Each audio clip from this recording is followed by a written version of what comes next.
never fear. We're still going to be deep, deep, deep, deep, deep in the basement with Mr. Arthur Turnbull.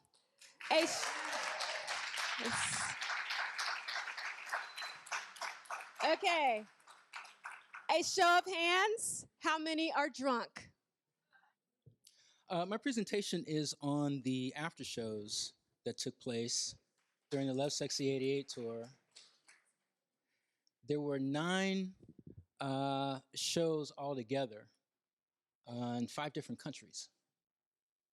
That was the open for the last show that took place, actually in San Francisco, but it was Oakland, of these after shows that happened in 1988. That performance was November the 11th, somewhere around 2:30, 2:35 in the morning. A show that I was, and I don't believe in luck, but I was damn lucky to get into because I was 17 years old. And I'll get to a little bit of that later, but how many have been to an after show, a Prince after show? Okay. How many people have been to an '88 after show? Okay. What city? Just shout it out. You okay? You were at the Roseland. Everybody was at the Roseland? Okay. Okay. All right.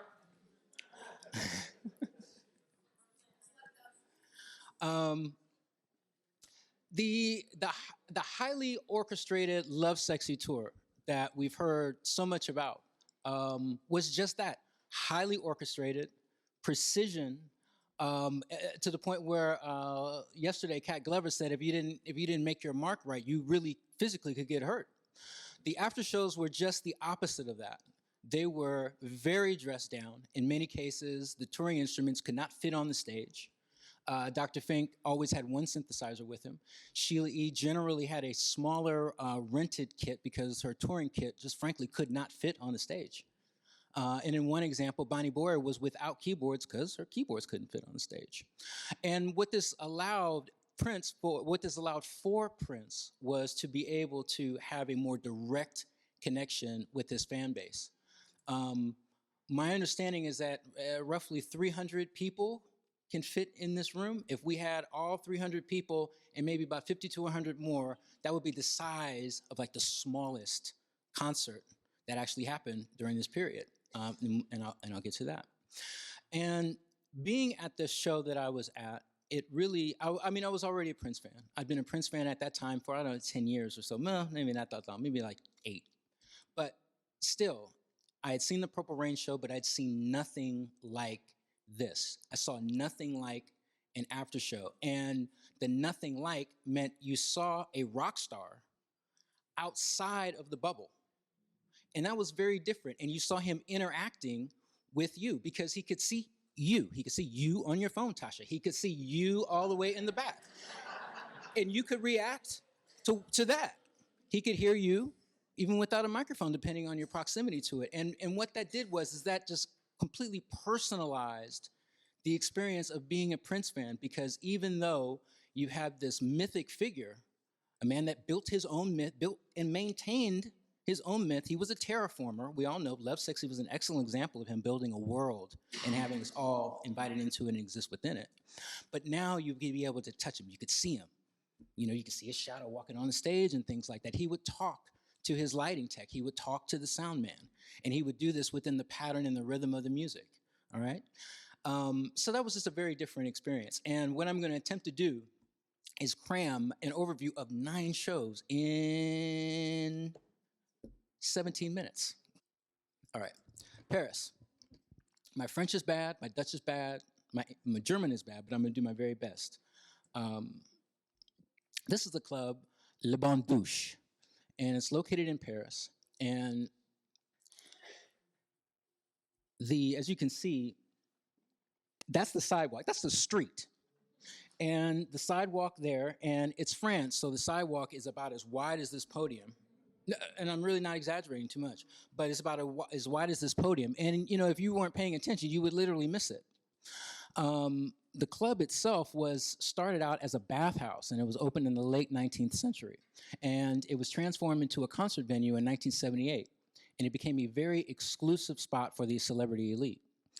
And we don't have any known audio of this performance. But my best source that I could find was a Belgian journalist, a respected Belgian journalist, Thierry Colon, who wrote for Le Soir, which is a widely read newspaper in Paris.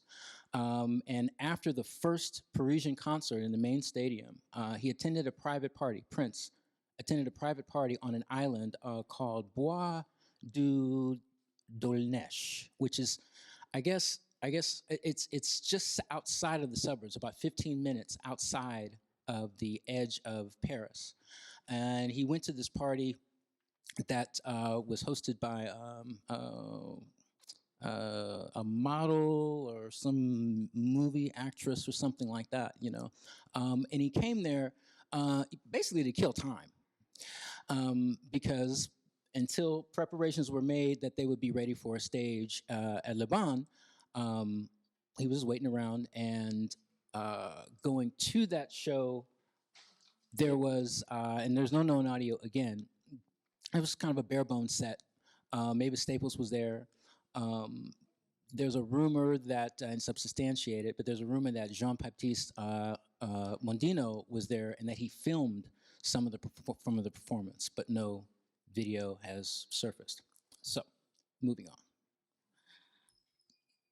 We come to, oh, forgive me. This is the only known picture that I was able to find of Prince at Le Bon performing. I tried my best to find the images that were related directly to the performance itself. Okay, so things pick up. We get to London. And Camden Palace, very famous venue that still exists, but under a name. Today it's known as Coco's. And it holds about 1,600 people. Oh, excuse me. And as you can see on the right, this gives you a reasonable idea of what the interior is like. So people are really packed in and they're stacked, like 2 or 3 balconies high. The left is probably an approximate view of what the club looked like back in 1988 as well. Now this was it was modeled as a party.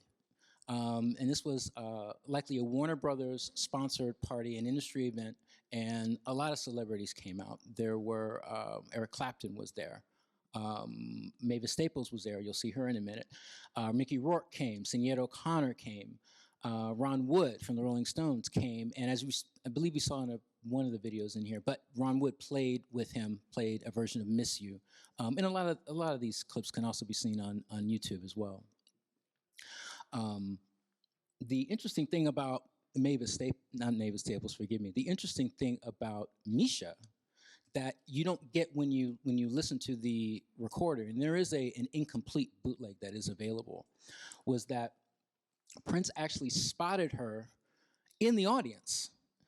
When you listen to the recording of it, because he mentions her name, you think that he's bringing her on the stage to sing. But no, he actually passes her the microphone. Okay.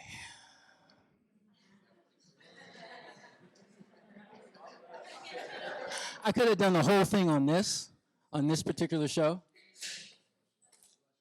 We come to the venue called Parfumtoye, otherwise known as the Trojan Horse. This is the site of the famous Small Club show. I need to really credit. I was put into contact with a Dutch journalist named Edgar Cruz, who researched. He wrote a book, a near 300-page book on Prince's career just in the Netherlands and all that he did.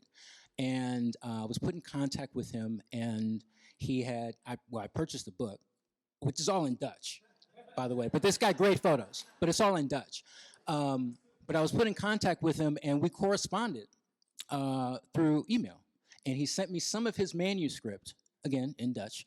And I got to tell you, Google Translate really works. The tools that are integrated really works. And he offered to, hey, run through this, Arthur. Any kind of contextualization that you need, let me know. And we had this discourse, So a great deal of what I'm about to tell you, particularly the detail of it, is due to him in his research. So I really want to acknowledge him, and I do hope he's watching the live stream. So the club itself, again, you could walk past it and not really know that this was a nightclub.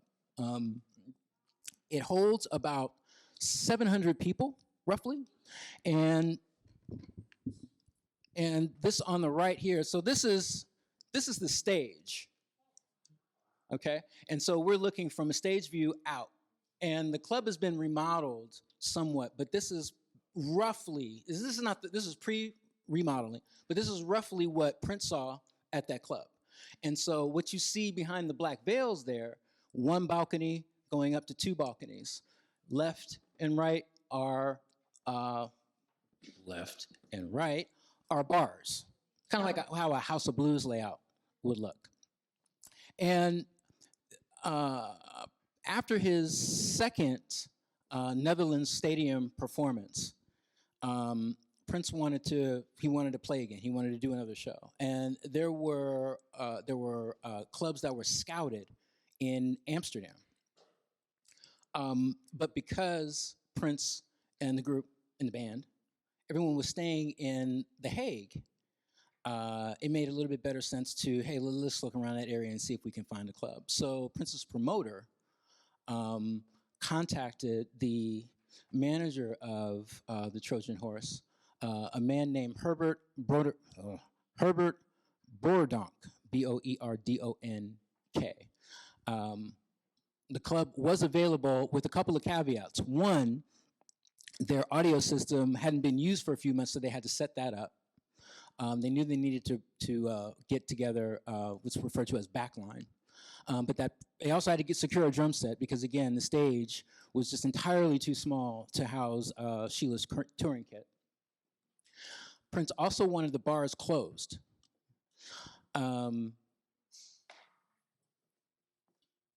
Again, 1 and 2. So when people enter, they enter down through here, and then they go into this main area. So while the concert's happening, you've got people that are well, they're not streaming in yet. So let me back up a little bit. While the concert is happening, preparations are still being made to actually get the venue together.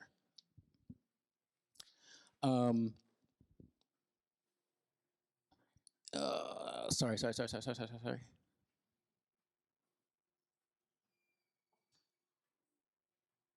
Okay, this is actually interesting, so I want to make sure I get these notes right. So here's a day. It's a concert day, right? Earlier, we saw photos. This one in particular on the left, right? This photo shoot was actually done the same day that the small club show happened. So while this photo shoot was happening, the club was being prepared, but also Prince's team came into the club and searched the club. They were taken into the basement. They were taken through a backstage. They were taken to every other room in the venue, even unscrewed light bulbs, according to Herbert, the manager, even unscrewed light bulbs looking specifically for any kind of video recording equipment, any kind of audio recording equipment, okay? Now, mind you, obviously we have a bootleg. And one of the reasons that this club show was such a revered bootleg chiefly has to do with the sound quality. It's soundboard quality. The second has to do with some of the music that was played there, and I'll get to some samples. The way that people found out about the show, because it wasn't announced, like many of these shows, there was last minute to no advance notice that anything was going to happen. VIPs were invited, and they received, and I'll have a detail in the next slide, but they received a badge, and people in the audience at various points for various reasons, for random reasons even, received a card that essentially said, "Are you a sexy MF? And if so, I'll see you here at this club." And what that card, that's clearly visible, what that card entitled you to do was to purchase a ticket, which was roughly, 15 Dutch dollars. So the people that were there it's pretty random. Now, detail of the badge on the left for the VIPs, and on the right, the actual ticket that was used, and because there was no pre-planning for it, it was actually a older unsold Gregory Isaacs ticket with the stamp on the back of it to try to go in and, make this work. Okay, so how do we get the tapes? So Rob Cubby Colby was Prince's audio man, ran live audio for him from 1984 to 89-90, maybe the new tour I think was his last tour, okay? He ran audio that night at the Trojan Horse. No one else was allowed in the booth with him. Prince's people wasn't gonna have it, okay? This gentleman, Kus Nguyens, is whom we have to thank for somehow plugging in an audio recorder into the soundboard. Now, and I'm just gonna exalt him. Brother Kus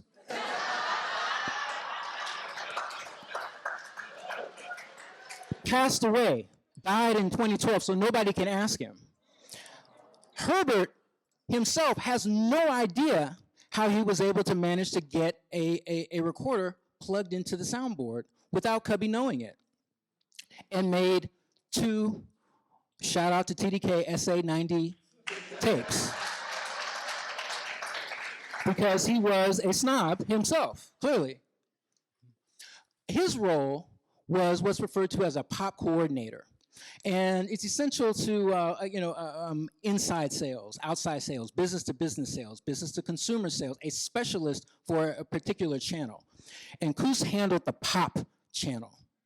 Prince was regarded as pop, right? They also had an R&B black music channel, manager, I'm sorry. And again, nobody knows how. Kus made it happen. Kus got 2 tapes. And within, I don't know, a couple months maybe, we had a litany of copies. And the more popular variants of this is what I had first found on vinyl. This is the Dance Music Sex Romance box set. Small Club, second show that night, Small Club. This is the more popular variant of the cover art here. Now, another reason, because I alluded to the fact that there were a couple of reasons why the show is so famous, and it does have to do with the music that was played. So the very first song from the show, it's labeled as instrumental jam. Sometimes it's called instrumental in G. And jam really does it a disservice, because what you're actually hearing is, you're hearing the best example of at least in his classic period, fully improvisational Prince. And I did guest on one of D'Angelo's podcasts, and we were talking about Madhouse, and I was talking about how Madhouse, technically it wasn't jazz.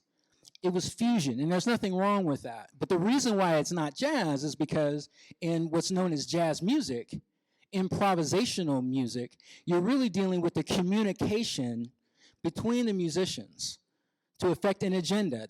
So you have to agree upon this agenda, this musical agenda. And so that's what's happening in this first period, in this first song. The song runs about 12 to 15 minutes. And when the show actually starts, you hear Sheila doing a kind of a very expressive drum roll, a very expressive percussive opening. And she's flaring the hi-hat, tapping some cymbals and things like that. What she's actually doing is this is the first time she's ever been on the kit. Her drum technician just finished setting everything up. So she's actually testing out this drum kit all on her own, live, but in a very rhythmic way because, hey, it's showtime. She's been trained by George Duke. She's been trained by her daddy. She knows how to get out of what she needs, but also not at the expense of the audience. And then she starts this percussive beat on her snare drum, on the rims of her snare drum. And then you'll hear Dr. Fink come in. And then you'll start to hear Levi Caesar on bass. come in. Now, from the I almost said customer, from the audience standpoint, they don't really know who's coming on, at least the non-VIPs. They think it's going to be Prince, but they're not really sure. But the stage is still dark, and they're starting to hear this music, okay? I told you the song itself lasts about a good 12 to 15 minutes. Prince is not seen on stage for the first 7 minutes of the song. When you hear his guitar, he's actually playing off stage and plays off stage for a solid 5 minutes. And people start to think, hey, is this Prince? This sounds like Prince. I don't know, I can't see. And then at a certain point, and this is where I start to get into my excerpt, you'll start to hear the crowd react because the people that are in front are the ones that you're actually hearing through the microphones that's picking up by the recording. And they're starting to react to the fact that, wait a minute, I'm close enough that I can see a shadow of a little man. Okay?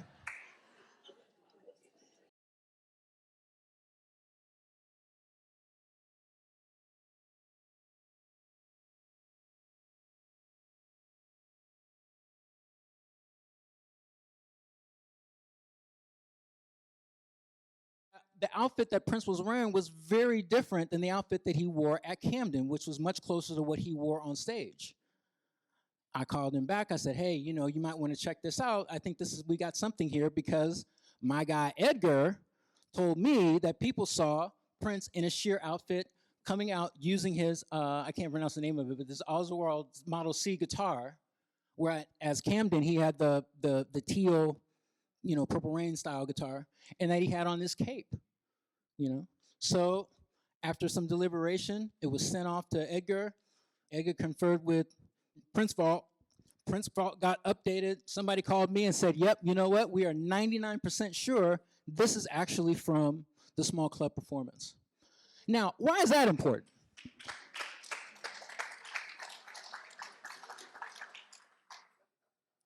Well, the reason why that's important is because Prince deserves accurate documentation. And before his death, but especially after his death, many of us, including myself, fell victim to captions that got wrong, that got printed in major publications even after they were corrected. And these same people would not let this happen to David Bowie. It wouldn't happen to Bowie because Bowie is worth it. And this is why, as wonderful of an introduction as D'Angela gave me, this is why this is important. Because this is not just a safe space, yeah, but what, you know, an integral space to be able to have these kinds of discussions, to be able to have this kind of discourse, one to the other. So that's why this is important. So we're going to call this a world premiere at your conference.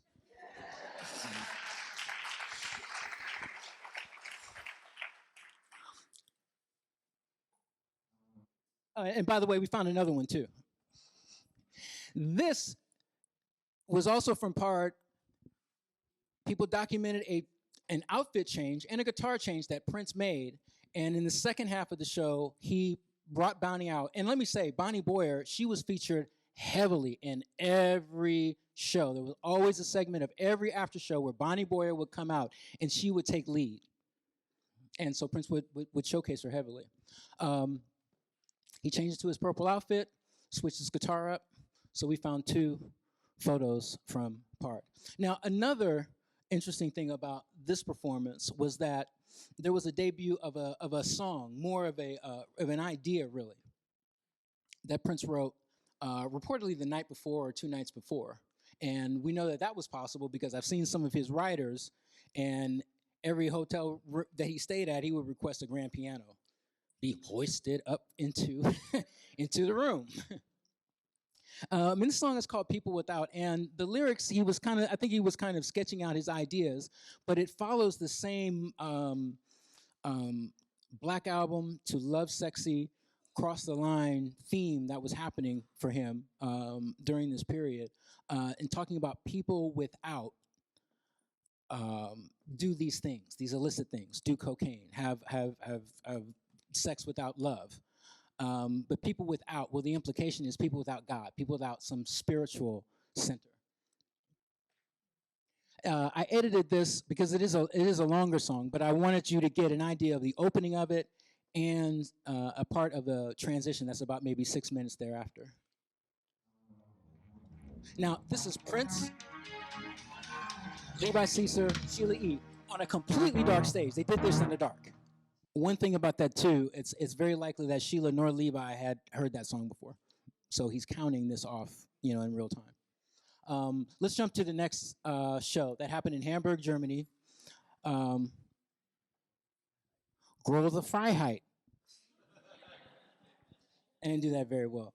Hard to say, roughly on the low end, 500, 600, 700 people that were in attendance. Holds much more than that.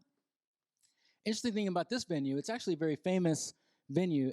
In fact, the name, Grow the Freiheit, but the name is actually a street, a very famous street in Hamburg.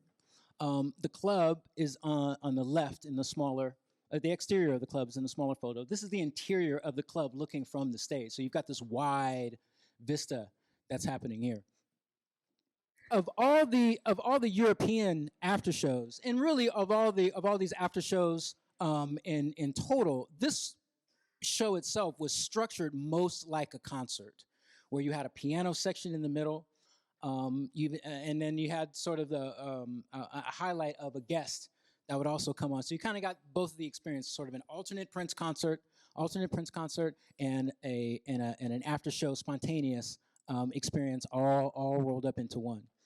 In the interest of time, I'm gonna skip the video that I have, which is a cameo by, not a cameo, but a special guest of Taylor Dayne. Everybody remember Taylor Dayne?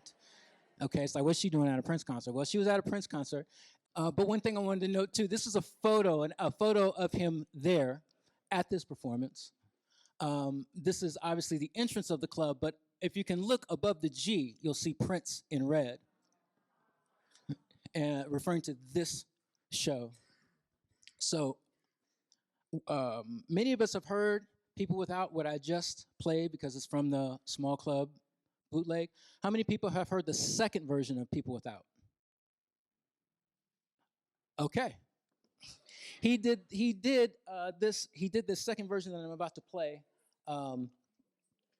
It's part of a piano set. So to give you this idea of how Prince was actually creating in the open and getting an idea of what audience engagement was going to be like. Let's go to, yeah. I skipped over Chanhassen because there's really nothing to see, folks. Move it along. It was a party under a tent in the Paisley Park parking lot. Maybe a big highlight was Wendy and Lisa did come and sang Girls and Boys with him. So after 18 months, they started healing wounds. Okay, Roseland.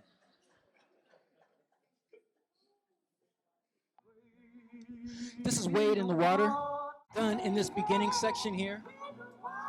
Patti LaBelle is in background. So this is where he gets a little more overt in extending the Lovesexy experience and the message and the themes to the after show stage. Okay, I'm gonna jump out. Boston was the next show, in a place called City, long been closed. This photo of it. Beautiful thing about this show is that it was turned into a benefit for a student that was killed. The student's name was Frederick Cameron Weber, and he was a saxophonist pianist, a freshman at Berklee College of Music, who was struck by a car and killed while waiting in line to purchase tickets for the Worcestershire Lovesexy concert. Prince found out about it after the fact. The date for this event had already been on the tour itinerary, but just not announced until, a couple days in advance. But once he found out about it, Prince donated more than $30,000 of proceeds from the show to a scholarship that Berklee had established in the student's name.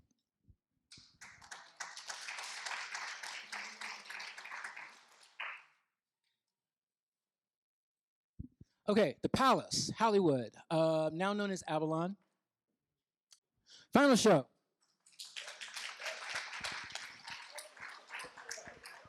Warfield Theater, San Francisco, California. Prince constantly referred to the audience as Oakland. What's happening in Oakland? What we gonna do? Oakland, where is that Oakland? Somebody said, hey, we're in San Francisco. And as Harold said, well, hey, Prince was like, you look like you're from Oakland. You from Oakland? Didn't skip a beat with it. I did attend this show.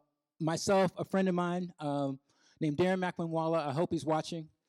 I wrote about it on Medium.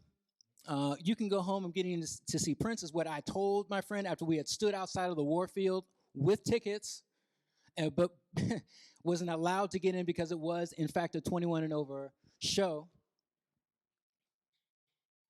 The way it worked was that I ended up meeting Tasha Weaver, who is Miko Weaver's sister. I had a part-time job at a law firm, and she was a paralegal.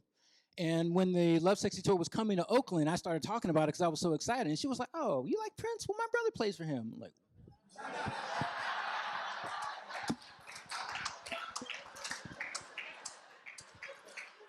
so she was like, well, hey, he's playing this after show. And I'm like, yeah, but I'm too young. I can't get in. She's like, oh, you can come in with me.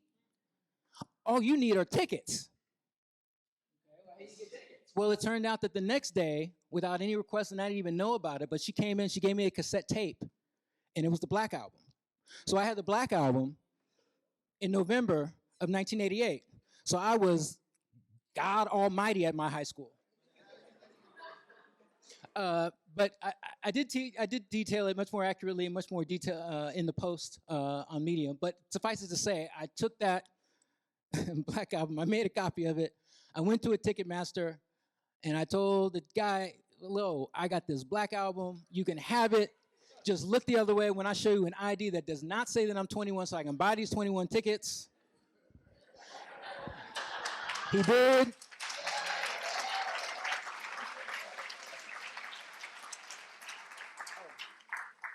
Oh, yeah. So the outside of the Warfield, I basically stood like right on the left corner, the bottom left corner, outside, screaming, begging, crying to be let in because the bouncer was like, you're not 21, you're not getting in here. I don't care who you say you're with. Long story, but Tasha did not attend that show after the Lovesexy concert. And let's just say once she got home, she took her shoes off and put her legs up on the couch. Once that happens, she stretches out, it's a wrap because she wasn't going out anymore. I don't know what I'm gonna do, but we gotta figure out how to get it. So, this was flipping this, I know, right? This was interior of the Warfield, traditional theater. This actually, it was kind of cool because this roughly was my view. The way it went was, California has a law that after 2 a.m., any establishment can no longer serve alcohol.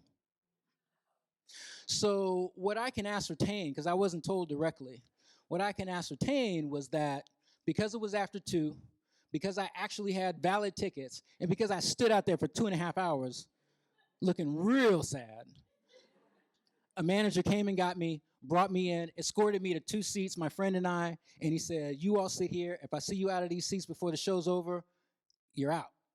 And we saw ourselves a show. Actual photos from the after show, the Warfield after show, which incidentally was the original shot with him at the piano that I used at the top of my talk. And I do want to give credit to Jay Blakesberg. These are his photos. I paid for these too. And he also shot the Lovesexy show. And that's it. We have it.